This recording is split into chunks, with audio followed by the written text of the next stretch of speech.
সংবাদটি ব্যাপকভাবে ভাইরাল হয়েছে। যুক্তরাষ্ট্র প্রবাসী প্রিসিলা তারেক রহমানকে নিয়ে ফেসবুক স্ট্যাটাসে কি লিখেছেন তার বিস্তারিত আপনাদের সামনে তুলে ধরছি। প্রিসিলা বিএনপিকে প্রশ্ন করে লিখেছেন, তারেক রহমান দেশে আসে না কেন? মা আসলেন, স্ত্রী আসলেন, অথচ তিনি আসছেন না। আজ প্রায় ৯ মাস হলো দেশে কোনো রাজনৈতিক সরকার নেই। দায়িত্বে রয়েছে একটি নিরপেক্ষ উপদেষ্টা সরকার। এই সময়ের মধ্যে জেল থেকে মুক্তি পেয়েছেন বিএনপি জামাতের প্রায় সব নেতা। এমনকি বড় অপরাধে অভিযুক্ত অনেকেও এখন মুক্ত বাতাস খাচ্ছেন। মুক্ত আছেন তারেক রহমানও, তার নামে কোনো মামলা নেই। যুক্তরাষ্ট্র প্রবাসী প্রিসিলা আরো লেখেন, কিন্তু প্রশ্ন হলো তিনি কি আসলেই মুক্ত? যদি তাই হয় তাহলে আজও তিনি কেন লন্ডনে?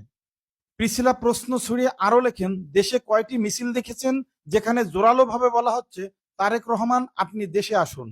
এই যে ফজলু চাচা এত বড় বড় কথা বলেন, কখনো কি তিনি বলেছেন আমাদের নেতা দেশে আসবেন, তার নিরাপত্তা নিশ্চিত করুন?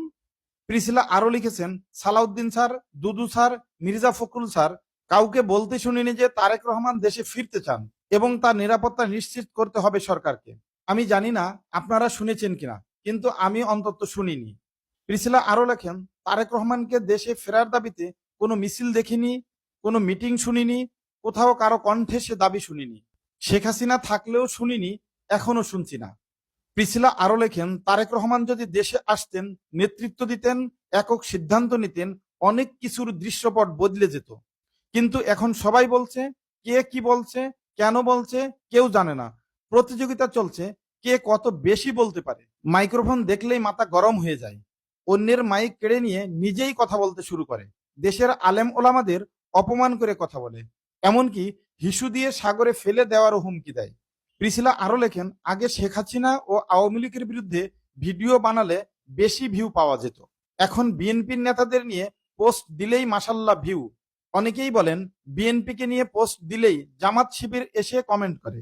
প্রিসিলা আরো লেখেন, আমার প্রশ্ন হলো বিএনপির অর্থাৎ আপনাদের নেতা বেশি, কর্মী বেশি, সমর্থক বেশি, তাহলে লাইক কমেন্ট এত কম কেন? আমি যখন জিয়া পরিবার নিয়ে কোনো পোস্ট দেই তখন সেই পোস্টে এত লাইক, এত কমেন্ট, এত শেয়ার আসে, সেগুলো কোথা থেকে আসে? মূল বিষয়টা হলো মানুষ এখন অনেক সচেতন। শিবির জামাত বট নয়, মানুষ এখন ভালোকে ভালো এবং মন্দকে মন্দ বলতে শিখেছে। আপনারা এটা বুঝতেই সময় নিচ্ছেন, এটাই আপনাদের সবচেয়ে বড় ভুল। প্রিসিলা আরো লেখেন, আবার আসি মূল প্রসঙ্গে। তারেক রহমান দেশে ফিরলে দলের চেহারা বদলে যাবে, কর্মীরা সাহস পাবে, প্রেরণা পাবে, দলের ভেতরের অনেক কোন্দল বন্ধ হয়ে যাবে। এই মুহূর্তে দল যেন এক অভিভাবকহীন পরিবার। প্রতিটি নেতাই